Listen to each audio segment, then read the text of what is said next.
Hey, what's up, everybody? It's just Charles, and I welcome you guys to another episode of the Dreamerspro Show, where we cover everything from sports, hot topics, classic debates, entertainment, and we give you guys a fresh perspective on things and how we see them. And today we have another interesting episode for you guys. We're talking about the Clippers, so stick around for this one. Now, if you followed this channel last year, right, for those of you guys that have been subscribed to us for some time now, you'll know that we produced a lot of Clippers content last year, and we covered the team quite a bit, right, because I was enamored with that team. I thought the acquisition of Paul George and Kawhi Leonard was pretty interesting. I was one of the people that thought they were going to do well. Then, of course, they went into the playoffs and blew a 3-1 lead against the Denver Nuggets.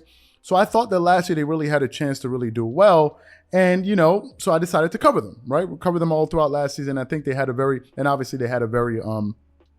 disappointing end to the season. It was bittersweet because the team made history. They made it to their first Western Conference Finals, but ultimately things didn't work out. But after they defeated the Dallas Mavericks in round one of the playoffs last year, which was wildly entertaining. That series won 7 games. I quickly discovered that the Clippers were the most resilient ball club in the entire NBA, and I don't even think it was close. When they got into the second round and they were playing the Utah Jazz, a team that many people thought were going to beat the Clippers, because if I'm not mistaken, the Utah Jazz had the #1 record in the NBA just last season. So a lot of people thought that they were going to beat the Clippers, especially after the Clippers went down 0-2 to the Utah Jazz in Utah.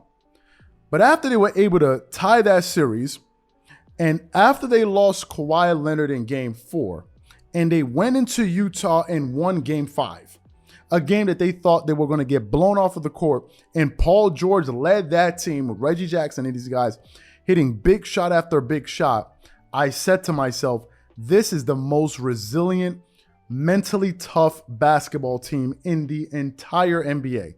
I felt that strongly about that team, and I felt that, listen, if they had a healthy Kawhi Leonard, they would have had a good opportunity to make their first NBA Finals appearance. But other people can say the same. Some people can say, well, if AD didn't get injured, the Lakers would have probably done it. If, some other guys didn't get injured along the way, if Kyrie Irving didn't get it. So many people felt different ways about particular teams, but that's how I felt about the Clippers this season, last season. Going into this season, I've been following them from afar, watching them, because obviously we haven't had Kawhi Leonard all season, and Paul George has missed, I think, the majority of this season. But yesterday, Paul George finally made his return, and in that game, first game back, he scored, think about this guy, in 31 minutes, he scored 34 points on 50% shooting from the field, 66% shooting from the three-point line, 72% shooting, 73% from the free throw line. He got you 6 assists and 2 rebounds and 1 block in that game, and only had 2 turnovers, and he had, 4 steals in that game. They were able to get a very decisive win against the Utah Jazz, but it wasn't the fact that they beat them. It was how they beat them, because once again, they came back and had they were able to claw their way back into that game and beat this team. And I think Paul George had 20 points in the third quarter. At the end of that game, Shaquille O'Neal, who was on NBA on TNT, he made some very strong comments about Paul George and the Clippers. So before we go too far, we want to play some of the comments that Shaq had to say about the Clippers, and we're going to come back here and really unpack this. So before we go too far, take a listen to what Shaq had to say about the Clippers. Players out there. Open book for you, big fella. Utah, Clippers, what are we talking about? I've been knowing Tyler his whole professional career. He was my rookie, and this is the way he played. He didn't get a lot of minutes, but when he got in, he played hard. He wanted to earn his minutes, earn his respect. So he's my vote for Coach of the Year. And even when they get down, he preaches to his guys, hey, we can get back in the game if we make adjustments and do certain things. And this season they are the masters of playing from behind. A lot of teams play from behind, but they do it consistently. And they've won a lot of games after being down double-digit. Won a lot of leads. series being down 2 games. So, and Paul George, and I said this the last 3 years, Paul George can play like he played tonight. They're going to be dangerous with or without Kawhi. Now, in my opinion, and this is just my opinion, by the way, right? You can feel otherwise. But in my personal opinion, I think the Clippers are the best team in the Western Conference if Kawhi Leonard is healthy. Some people would disagree. Some people will say it's the Phoenix Suns. Some people will say it's the Utah Jazz. Some people will say it's the Golden State Warriors, whatever.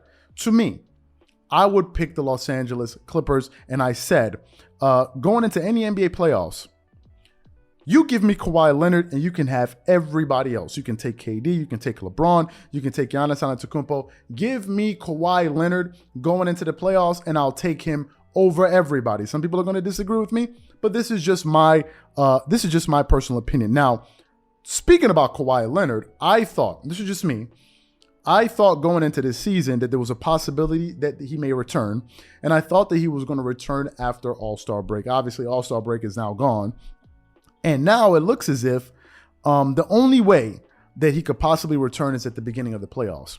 I don't think Paul George comes back if he doesn't feel like this team has a shot. Why come back? Kendrick Perkins said it yesterday on ESPN. He said he really commends the guy for coming back because he didn't really have to.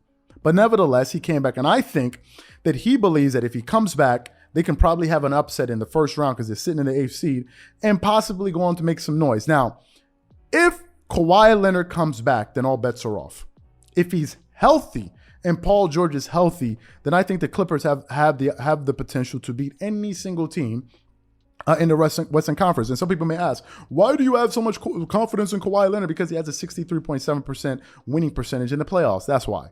There's a lot of evidence out there that supports the notion that I think that this guy's a hell of a player in the playoffs, right? That the numbers are there, the evidence is there. He's won a lot of games. So that's the reason I feel so strongly about him. But that's just talking about Kawhi and Paul George. Let's actually talk about the team and actually why I think this team is actually so good. Number one, the Clippers have improved their defense this season. Last season, they were giving up, I think, about 114 points per game or something like, or 111 or something like that. This season, the Clippers as a unit are giving up 108 points per game, around that. Now, they've been losing some games as of recent, but overall, as a ball club, this entire season, they have been a very good defensive team, and that is something that they were not last season. So I'm very happy that they were able to fix their defense this season because it's their defense has actually allowed this team to remain competitive and stay afloat this season. Their defense has been winning them games. The struggles that the Clippers have been having are on the offensive side of the floor. They are averaging 106.3 points per game. If Paul George is not available yesterday, who's going to give you those 34 points? And this is why I feel so strongly about this team. They're already a good defensive team without their two best perimeter wing defenders in Paul George and Kawhi Leonard. You insert these guys back into the lineup, you now have solved two problems. Number one, you've bolstered your defense, and you've also bolstered your offense because these guys are potentially going to add an additional 40 to 50 points to your offense. So that's one of the reasons I feel strongly about that. Number two, they're a very good three-point shooting team. You wouldn't know that because they don't really have the spacing. Last season, the Clippers had 9 players, I believe, shooting roughly 40% from the three-point line. That's absurd. Right? So they're a very good three-point shooting team. Number 3, they have their own Draymond Green, their own Swiss Army knife, in Nicholas Batum, who's a glue guy and pretty much does everything. Plays defense, makes plays, can set picks, does everything. They have that as well. They have, in my opinion, when healthy, when motivated, the best perimeter defender in all of basketball. This is just my opinion. Some people say, well, if he was so good of a defender, why did Luka Doncic? Well, go look at the numbers when Kawhi Leonard was actually guarding Luka Doncic. Go look at his field goal percentage when he was guarding him one-on-one. Right? So I think they have the best perimeter defender in the NBA. I think they have the best coach in the NBA, especially when it comes to in-game and in between game adjustments in Tyronn Lue. And I think they added even more depth with the addition of Norman Powell and Covington.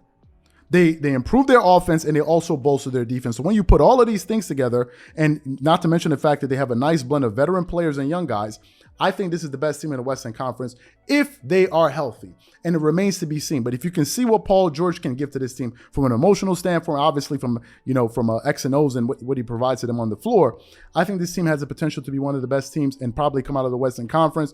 But I am still waiting for Kawhi.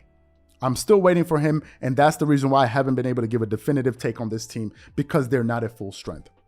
But for the fact that they've been able to get this far without the services of the two best players says a lot about this team, because a lot of those other teams out there have had at least one All-Star. The Clippers have not been able to say the same about their team. So these are my thoughts and opinions, and I do agree with Shaq. So what I want to know from you guys is, what do you think about what Shaq had to say about the Clippers, and what do you think about the things that I had to say? Whatever you guys think, please leave your thoughts and comments in the comment section below. Again, if you enjoyed the video, be sure to make sure you go ahead and hit the like button, subscribe to the channel, and we'll catch you guys on the next episode. Peace.